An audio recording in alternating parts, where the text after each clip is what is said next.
Everybody, and welcome to my video training on how to navigate and execute this year in a more time efficient, beneficial way for you as a teacher. And I get it. And this is definitely something that I think revolutionized my teaching life and also that has helped any teacher that has come on my program. So I have some notes made here on my iPad. I'm not going to be reading a whole presentation to you, but bear with me while I get everything set up. Starting your day with 10 minutes of me time, it sets the tone for everything that follows. And when I used to teach in Qatar, I used to, when it came to Ramadan, about like my second or third year, I started to get up early at the same time every morning, although school started a bit later. And I used that time to get out and get a walk in. And I could not believe how good I felt walking into my classroom. So, for you, whether it's enjoying a quiet coffee or reading a chapter of your favorite book or doing a quick mindfulness exercise, giving yourself this time before the morning rush can really help you approach the day with a clear head and have more energy. And those few minutes of calm can make a world of difference. So just before I continue with my strategies, these are the topics that I do want to cover and how we're going to get your time back. So it is win the mornings, how you arrive at school, saying no, evening calendars, planning in quiet spaces, marking books, which tends to be the bane of every teacher's life. I get it. Meal prepping or planning, practicing self care, collaboration, and feeling confident and in control. So the first one was win the mornings. So like I said, I would put 10 minutes aside at the start of every morning. So if you have kids and the kids wake up at 7 o'clock, get up at 6:45. Like if you can be a much more calm person by just getting up 15 minutes earlier, what have you to lose by trying it for a month? Now, I don't mean trying this for like a day here and there for a month. I mean really committing to this for every day for a whole month, including weekends. But I can guarantee you the difference you will feel will be out of this world. The second situation that I kind of give tips for is arriving early. Use these piece, I've spelled it wrong. There's a teacher error, which I'm sure we've all done on presentations in the past. Use these peaceful minutes to your advantage. I get it. You don't get paid to start earlier. Hear me out. Getting to school just a little bit earlier, even if it's 15 minutes, can be enough to get ahead before the hustle and bustle begins. We all know this. The school building is usually quieter in the mornings and there's fewer people around for impromptu chats, which again, teachers I feel are notorious for.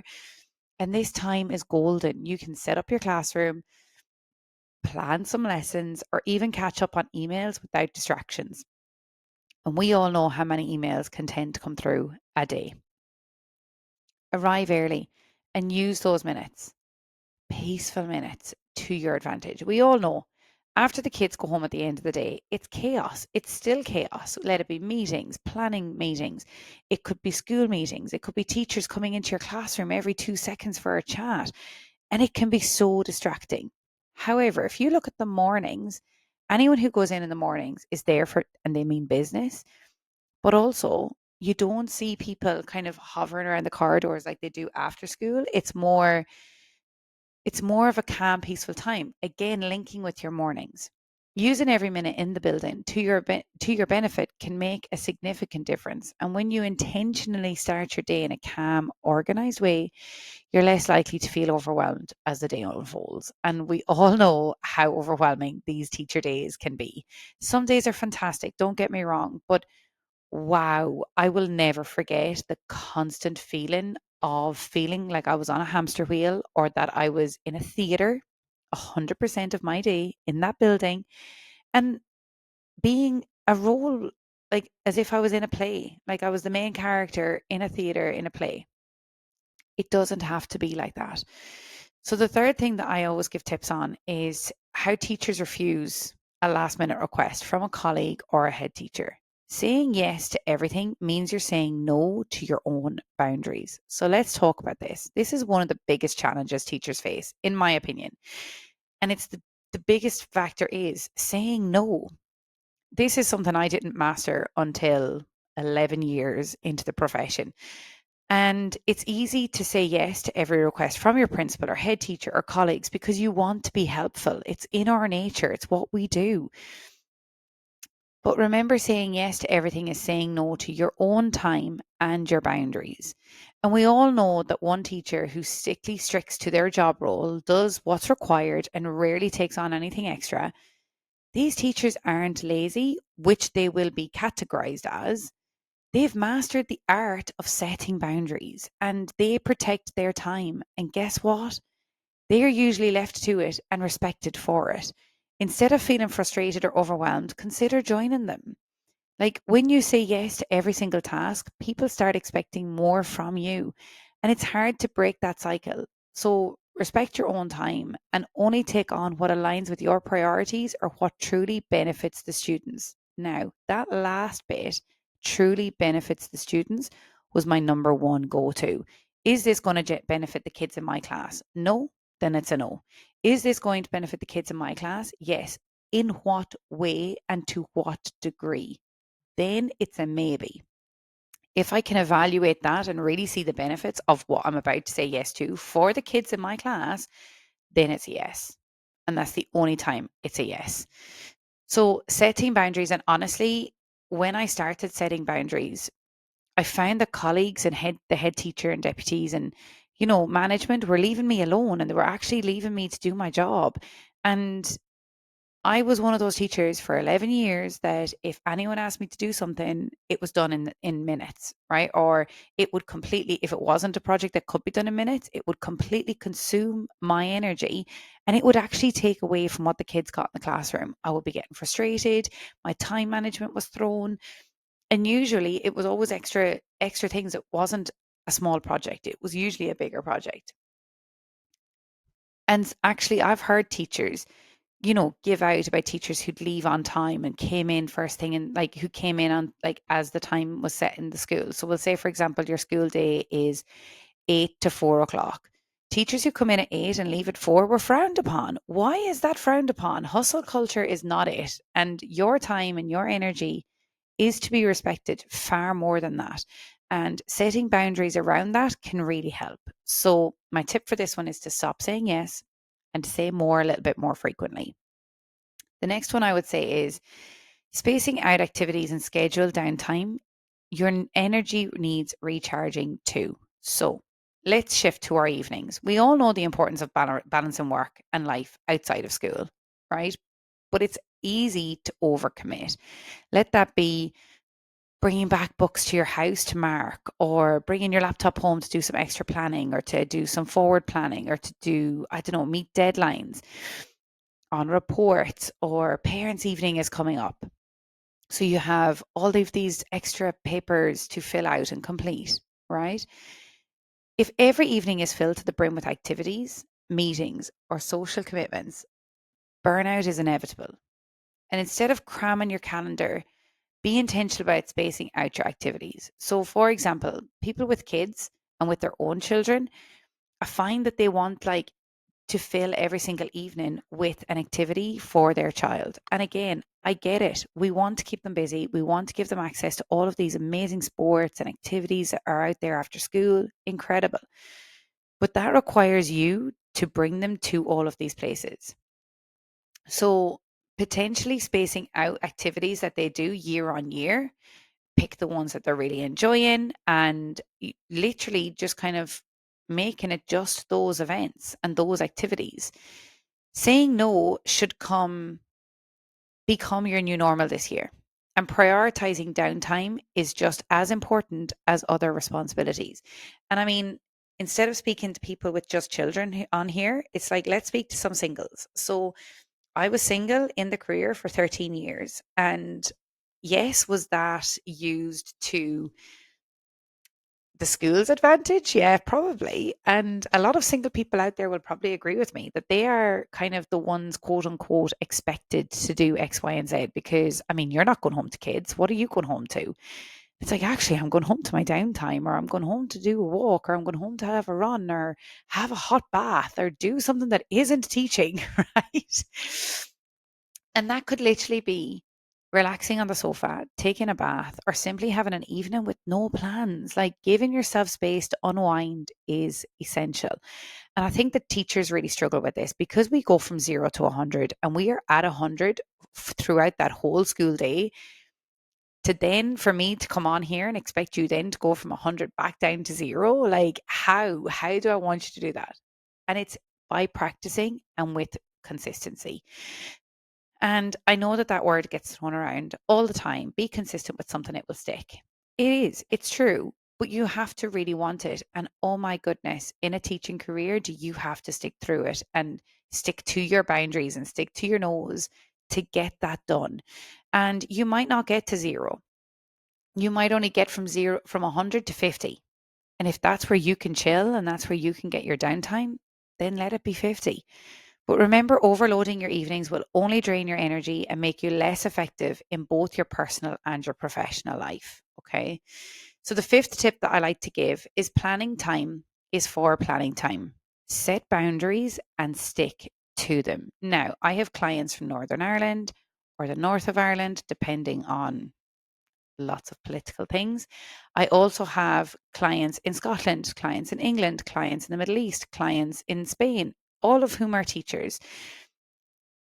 And everyone gets different PPA time or planning time, depending on the curriculum, depending on the country, depending on the school, right?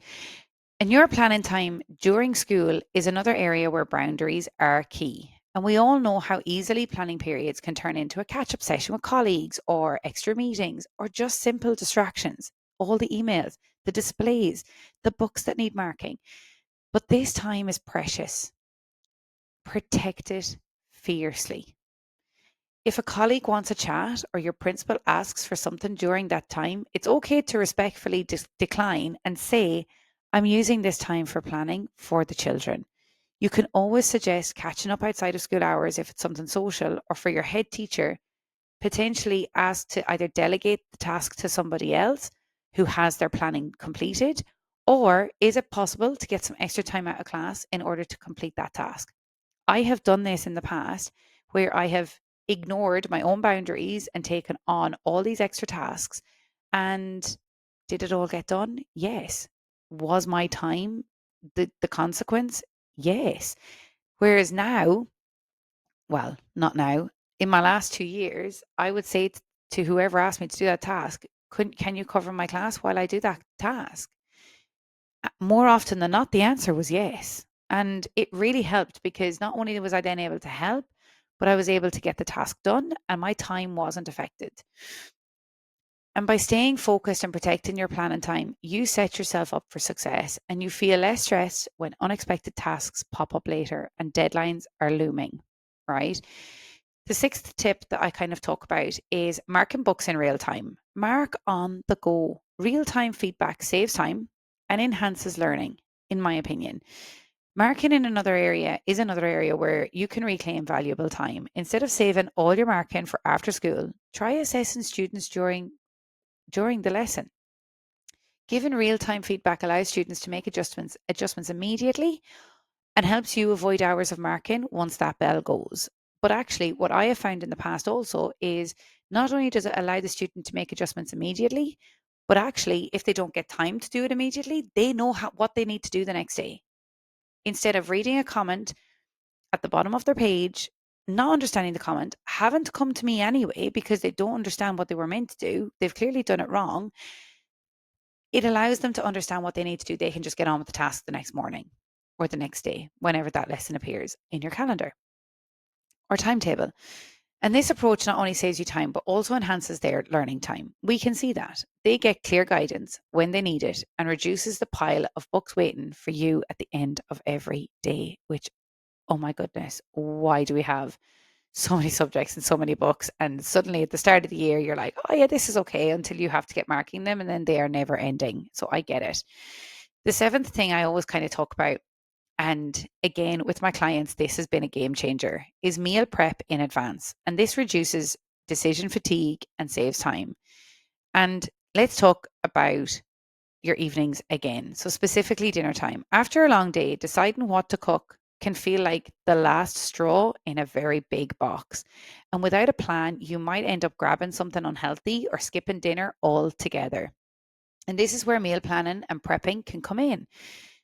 Batch cooking and planning meals ahead of time can make your evening smoother and less stressful, but also by giving you more time back. If you're already cooking one meal on a Monday, why not double it and save extra portions for later in the week? I'm not saying you have to eat the same meal on Monday and Tuesday. You could have that meal on Monday and Wednesday or Monday and Thursday. And it gives you then time to do something that you enjoy instead of scrambling to figure out what to eat when you're already exhausted. And I mean, we know all about the pedagogies around cognitive overload in the students and learning. Adults are the same. Like cognitive overload when it comes to decision making, especially as a teacher, for me is tenfold because we make so many decisions throughout our day, but yet we're expected to make our own life decisions at the end of the day. Like, how is that fair? Okay. I get it. And I've been there and coming in at the end of a day where I've finished school, let it be on time, come home, got a walk done, enjoyed my time, came in, and the thought of then cooking, you either end up not eating or you end up eating something that is so not aligned with your goals and where you want to get to, makes you even more tired, and then you just fall and crash into bed. So it's how can we change that? How can we change that up? And meal prep is a massive, massive game changer for this. The eighth thing that I like to say to people is make self care a daily priority, not an option, an essential. Okay. And let's focus on that for a second. So, one of the most important, yes, often neglected aspects of time management is self care. We pour so much of our energy into our students every single day that we often forget to save any for ourselves. And if you're running on empty, you can't give your best. You might think you're giving your best, but you can't be at your best level. And that could also be for your husband, for your partner, for your kids, for your family, or just for yourself. Like I was not my best version when I was giving everything to the schools. So, whether it's a walk or a workout or reading a book or simply just sitting in silence, which, oh my goodness, as a teacher, how amazing is that silence for 5 minutes? Carve out time each day just for you, even if it's just 10 or 15 minutes. Like that time is crucial for recharging. And it might feel impossible with all of your commitments, but remember, the way you organize your time directly impacts how much of it you have. And planning ahead, setting boundaries, and saying no, excuse me, when necessary, all create space for self care and balance in your life, right? The ninth tip and thing that I like to talk about is supporting each other and teacher collaborations. Again, there's taboo around this, and it depends on the school that you're in, it depends the colleagues that you have.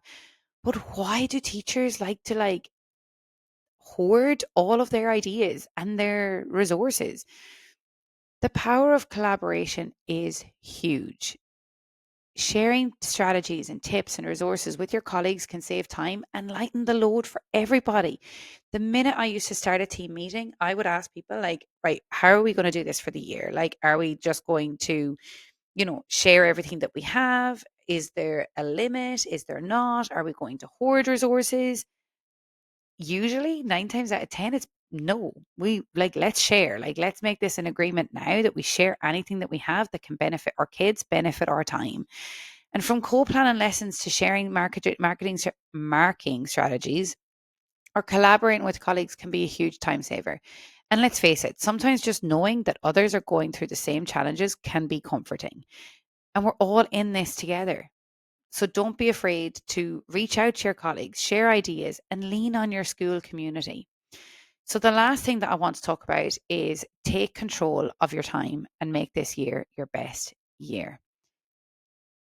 Master your mornings with a calm start. Set boundaries at work. Protect your time fiercely. And don't forget to carve space for yourself. Prioritizing what truly matters and saying no when needed. Making those small changes to your routine can transform how you feel about your time this year. And remember, effective time management isn't about cramming more into your day, it's about making time for what truly matters. So, Here's to a balanced, productive, and rewarding school year ahead for you. Remember, thank you for all that you do as educators. I was unable to continue my career in the profession due to a number of reasons, but happy teaching, and here's to an amazing school year for you.